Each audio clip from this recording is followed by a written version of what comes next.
beauty had me readily agreeing. Simon the Scot was more brute strength than emotion and handled brash deals with ease. It was a good thing he was not here, for he would have knocked down everyone in his path to get her, regardless of her married state or inclination towards foreign men. This method would have worked had we not been at a town dance. This environment took finesse, and he was not known for that.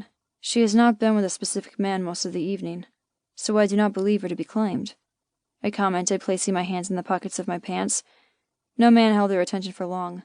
Her smile, which was now given freely to the woman she was with, was offered sparingly to men, and then only in a polite fashion. While I wouldn't pick up a woman and toss her over my shoulder like a caveman claiming his woman, I had no intention of idly standing by and watching the one I wanted slip through my fingers like sand. The band ended a song to scattered applause, and I took the opportunity that presented itself. I approached her with my gaze fixed, and when she saw me coming, it was as if she were trapped in a spider's web, unable to look or move away. The ladies at either side of her were still talking, however, she lost their attention in exchange for mine. When I stopped beside her, the other ladies ceased their chatting, and all three tilted their heads to look back up at me, for I was almost a head taller than all of them. I nodded at them in greeting, but I kept my gaze fixed upon her. "May I have this dance?" The band began to play a new tune, and couples moved out onto the floor. Not wanting to give her an opportunity to say no, I took her hand in mine and led her out to an open spot. Perhaps I was part caveman after all. Her skin was warm, her fingers gripping mine. Turning to face her, I stepped in and placed my free hand on her waist to begin our dance. It fit in the delicate curve there, my little finger wedged against the flared bone of her hip, my large fingers almost touching the bumps of her spine. I could feel the stiff stays of her corset and wished I could instead learn the feel of her soft flesh. "My name is Cross," I said as I began to lead her around the dance floor. The steps were not complex and needed little to no thought as to the movement, which was fine and well, for my attention was focused squarely on her. Her eyes had been on her hand at my shoulder, but she flicked a glance up at me. "I am Olivia Weston." I offered her a smile, and her eyes widened in surprise. Was I that forbidding? "Are you from Helena, Olivia?" I asked, hoping to make general conversation and set her at ease. I cut a formidable figure. I was taller than most and had 30 pounds on many a man. Women certainly looked at me twice, but not often because they were smitten, but fearful. The tight grip of her hand was the only indication as to any type of concern coming from Olivia, which was good, as I did not wish for her to fear me. In fact, I wished her to find our dance quite pleasing, for I was enjoying holding her petite frame as I let her sweet scent entice me. She gave a short nod, a curl bouncing as she did so. "Yes, and I assume you are not, for I believe I would have remembered you."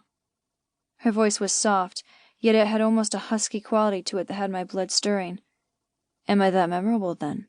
That is good to know and quite a compliment," I replied. "No, I mean, it's just—" She stuttered, then seeing the teasing gleam in my eye, pursed her mouth closed, although a corner tugged up and I knew no harm was done. "I definitely would have remembered you, Olivia, if I had seen you before. In fact, I would have been quite attentive, and you would not have forgotten me." Her cheeks turned a pretty shade of pink, and she gazed upon the buttons of my shirt. "To answer your question, no. I hail from my ranch Bridgewater, which is to the east of here." She stiffened in my arms, and at first I thought it was the mention of Bridgewater, but then I took in that she was staring fixedly just beyond my left arm. She stepped in a touch closer and turned her forehead in toward my upper arm, as if using my body as some form of a shield. "Something troubling you?" I asked, not looking in the direction that held her concern. While I maintained a calm demeanor and kept dancing, I was vigilant to any kind of bother or danger to Olivia. She relaxed, forced a smile upon her face, and replied, "No, everything is quite fine." Something, no, probably someone had bothered her, but she had no interest in sharing with me. "We may have just met, but please consider me a protector, Olivia. I wish you no harm, and I will see none come to you." Surprise widened her pale eyes. "You say that as if you believe it. You don't think I can protect you?" Her words surprised me. "Look at you," she indicated with a tilt of her chin. "You are very large and could be quite an adversary." I grinned again. "Yes, I am very large, and can put the size to good use." I doubted she understood my secondary meaning. "You have no male protector?" "I live with my uncle, who is a dragon and protects me fiercely. I also do not lead an extravagant life and am in no need of much of a defender." "Oh?" I replied neutrally. "My uncle raised me."